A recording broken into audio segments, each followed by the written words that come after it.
Welcome to This Podcast is Making Me Thirsty, the number one destination for Seinfeld fans. This is 2 Up and 2 Down. Here's our producer, Chris, to start us off. Today we're doing the Bris. Tony, we're starting with you, and what's your first up? Season 5, a Larry Charles episode. This is one of those things, it's a Larry Charles episode. You just know it's a Larry Charles episode. It's got all the hallmarks of a Larry Charles episode. Right, you hear people talking about music when you hear like guitar. Okay, I know that's David Gilmour playing guitar. I know that's Dwayne Allman playing guitar. They have their signature sound. Larry Charles has his signature episodes. They're dark. You're talking about things like suicide involved. Guns are usually involved. I mean, there's things you didn't see in sitcoms at all at this time. Comedy did not show this kind of stuff on network television. This has all those hallmarks. Season 5, Larry Charles. My first up. And again, season 5 is peak George, and none better seen. We all know I love it. George behind a desk, talking to the hospital administrator, doing his thing. You know, whether it's Mrs. Sokol, whoever he's talking to, the conversion, you name it. The doctor with the elbow. I've brought this a million times. If you put George and someone behind, person's on a desk, he's got to do his thing. I'm all in. Is it hospital administrator? He says, that's where I come in, the splat, as it were. I can't help but think that the other still living victim of this, just everything you love about George. If you look at the estimate, I'm not really profiting. I might be a little high. Just classic Costanza. Even the piggyback, I'm going to kind of tie in his original, looking at the spot. We know George loves parking spots. Ask if the baby wants to see the spot, a positive, uplifting message to start his life. I mean, everything we love about George, between getting the good parking spot, talking about the good parking spot, and then obviously what happens and talking to the hospital administrator, that's my thumbs up. All right, thanks, Tony, for that. Chris, over to you. What's your first up? Sure you don't want to throw on another one up for that? Anyway. So my up, I'm going to stay clean on this one. One up for me on this first up. Elaine, back at the apartment. She just nailed it when they're talking about, obviously, circumcision. And, it had no personality, the face. And her face was just remarkable face. Hopefully we'll get that on the YouTube for you. And then as she's leaving with these knuckleheads all talking, and they're like, where are you going? And she's like, can you tape the rest of the pigman conversation for me? I thought that was just brilliant exit. Elaine does that a lot. And for me, season 5, peak Elaine, cutesy Elaine, from delivery to facial expressions, she was incredible in the Bris. Absolutely, yeah, agree there. And I love that line that she delivers about, can you tape the pigman conversation? Yeah, it's a great point there. Tony, back to you. What's your second up? Yeah, and you're right. I did use 2 and 1, and I just screwed myself because that was the second one I was going to use, and I threw it into my first one. So, yeah, all right, fair point. But I'm going to piggyback off that a little bit, and I do like when Jerry kind of needles Elaine a little bit there. She's looking up Moyle's in the Yellow Pages, which, by the way, I fucking love. I love a Yellow Pages out. That's just classic time warp right there, obviously. She's looking up Moyle's, and Jerry's like, look at her now, goes to the finest equestrian school and what's going on. Look at her, she's fine, didn't move. I love when Jerry digs at Elaine because Elaine always thinks she's kind of higher than them in status and all that kind of stuff. And here she is searching for Moyles, and Jerry's doing his Godfather impression and just laughing at her like, yeah, look at you now, Miss Ben is high up there, and now you're finding Moyles in the Yellow Pages. I do get a chuckle out of that, so that's my second up. Thank you, Tony. And Chris, back to you. What's your second up? I'm going to go just Kramer's passion. He was so passionate in this episode. And the opening scene when he's looking for the right hospital door, a little thing, he went in the room and just started eating bread from a patient's lunch. Like, who does that? Only Kramer. And then just his passion, whether he's getting in the face of a doctor or just, reading the newspaper about the pig man, and then, his passion on, on not having a circumcised baby. Like, Kramer's passion went to another level, and obviously worked out for him. They made him the Godfather, but for me, Kramer was great in this episode. I loved him pleading with George to give the pig man a ride. And George, have the pig man take the bus. All right, if you find the pig man, we'll make room for him. So Kramer for me was really good this episode. So for me, Kramer's my second up. All right, yeah, good one there. Love the Kramer in this one. So now let's go over to downs. And Tony, back to you. What's your first down? Yeah, I'm actually kind of going to take something there. And as Chris likes to say, an up becomes a down. I thought Kramer was great, and he did what he could. And I think, you're never going to go wrong with Kramer. However, I think the Pigman stuff got a little bit played out. I mean, it was all Kramer had. I mean, I guess he had the circumcision stuff too, but just too much with the Pigman.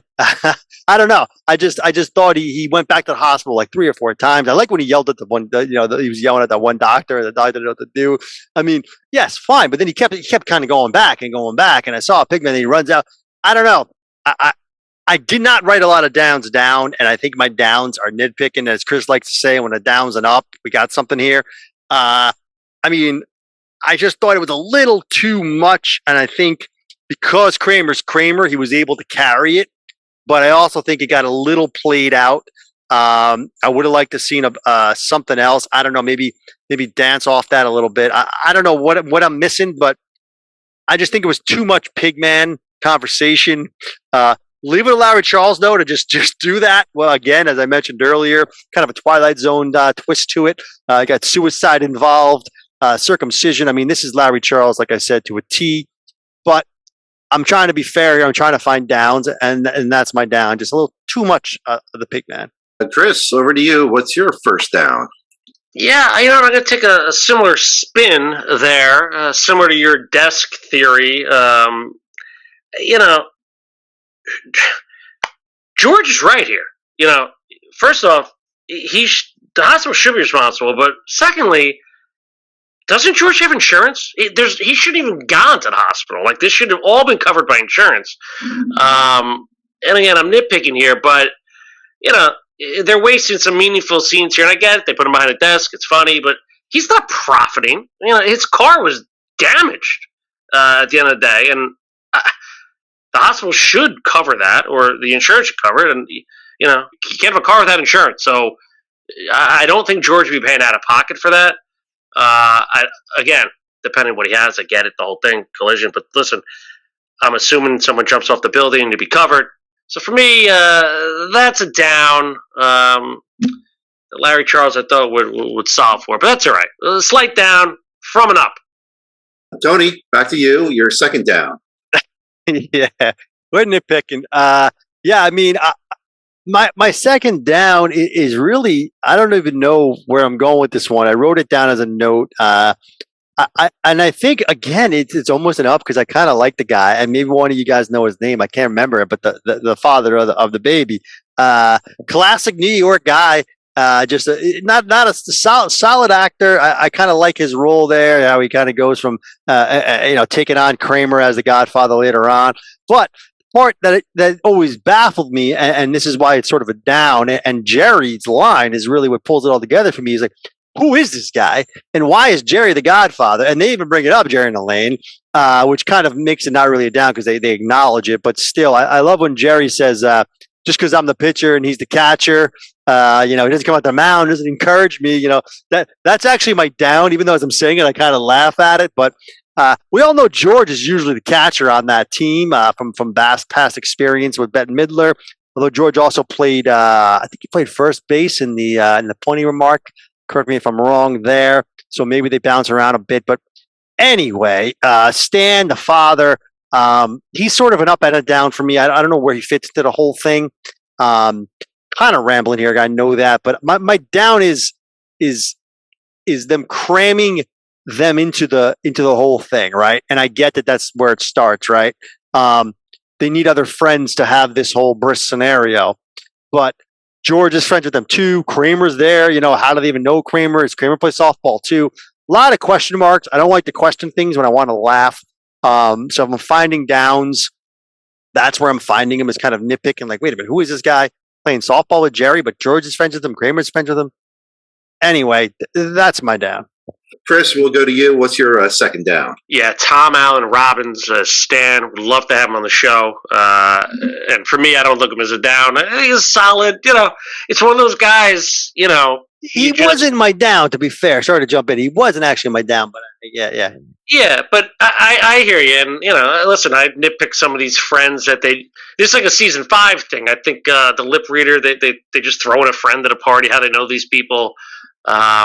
Look at us being critical of 5 here. But I think the point is they probably all, Elaine probably went to the games. Kramer met him for a beer after. That's what I'm thinking.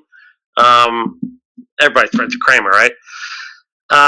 For me, yeah, you mentioned this a little bit, but just to go a little, deeper, episode's a little dark.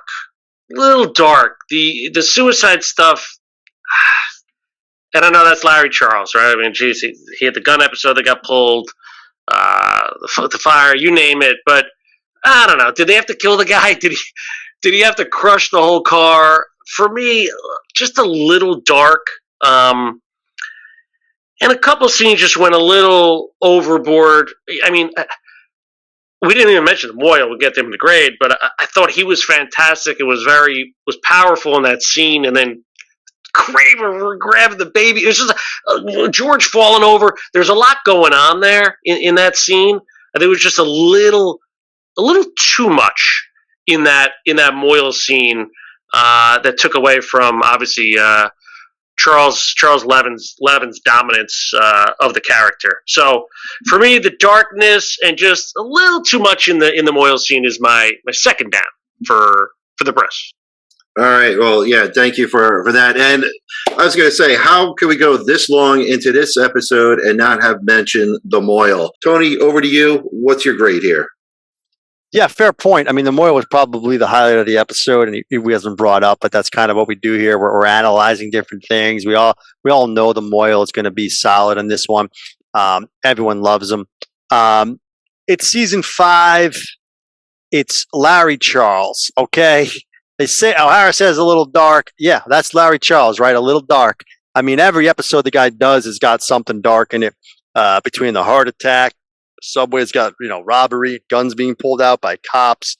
You got the Bubble Boy dying. You got Crazy Joe Davola in the opera. I mean, on and on. The old man, just the fires. I mentioned the stall. Tony getting mangled on the rocks. I mean, this is what Larry Charles does. This is why we love him. Is this Larry Charles' best episode? No, but that's not saying it's a bad episode, right? I mean, you got so many to choose from when it comes to Larry Charles. It's a Larry Charles blueprint. It's got his fingerprints all over it. I think it was so hard finding downs because it's such a straightforward, solid episode, right? It's just boom, boom, boom, boom, boom. We're finding downs that are completely nitpicking, continuity type stuff, just silly stuff. But it's just a great episode. Any way you want to slice it. It's not the best episode, and I can carry it away here. But it's Larry Charles. It's season 5. I got 2 written down. I'm thinking. I hate to do this. I hate going first. I feel like I'm maybe selling myself short, but I got to be fair. It's very close. It's very close. It doesn't quite make it into A range. It's a B plus. It's a high B plus. It's the Bris season 5. It's Larry Charles. People love the Moyle. The Moyle is not carrying this to an A. I think there's a lot going on. I love Jerry's fighting with the Moyle. When he starts fighting with the Moyle, they start going at it in the hospital. The flinching and everything. I thought Elaine was solid. Maybe not enough. They won't bring it down too far. Besides the hospital administration scene, you're not getting much else from George. I need more from George to get me to an A minus range. So B plus for the Bris. All right, yeah. Thanks, Tony, for that grade. And Chris, what's your final grade here? That is an analysis. The Bris is an A minus, folks. This is Larry Charles. Jerry, between the flinching and just little jokes like, "Oh no, I'm not uncomfortable at all. Your wife's breastfeeding in front of me."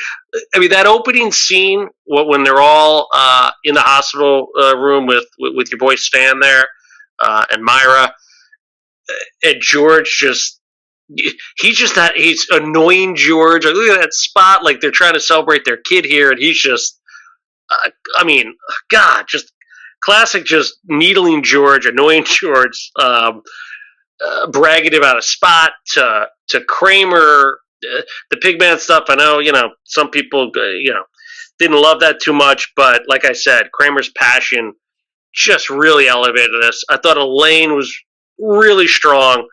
From her, like you said, her looking up the stuff with the Moyle to talking about Jerry flinching to even her interacting with the Moyle, and then the Moyle himself. Like he's one of the most memorable guest stars there ever was. Let's be honest, one of. Okay, and again, when everyone else is at a pretty high level, no one dragged it down, right? And when it's season 5.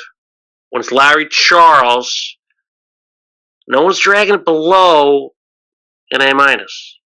So that's where I'm sitting with this again. I think I already said A-, but A- is the grade. And I love these episodes, whether it's at a hospital, like when they're out and about somewhere and so much stuff is happening, or they go to someone else's apartment.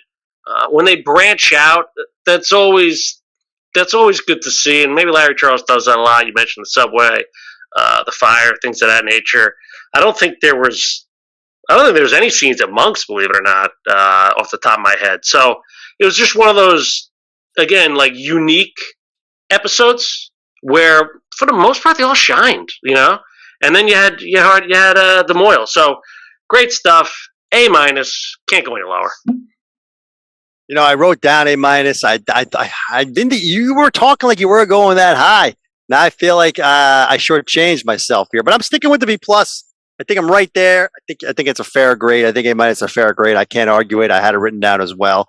An 89 is my B+, I guess. And I just had to throw that in there because I think I just about agree with everything. I agree with everything you said, but we know we didn't fall in the same grade. That's what this is all about, right? You guys broke it down nicely. So thank you guys again, and we'll see you all at the next one.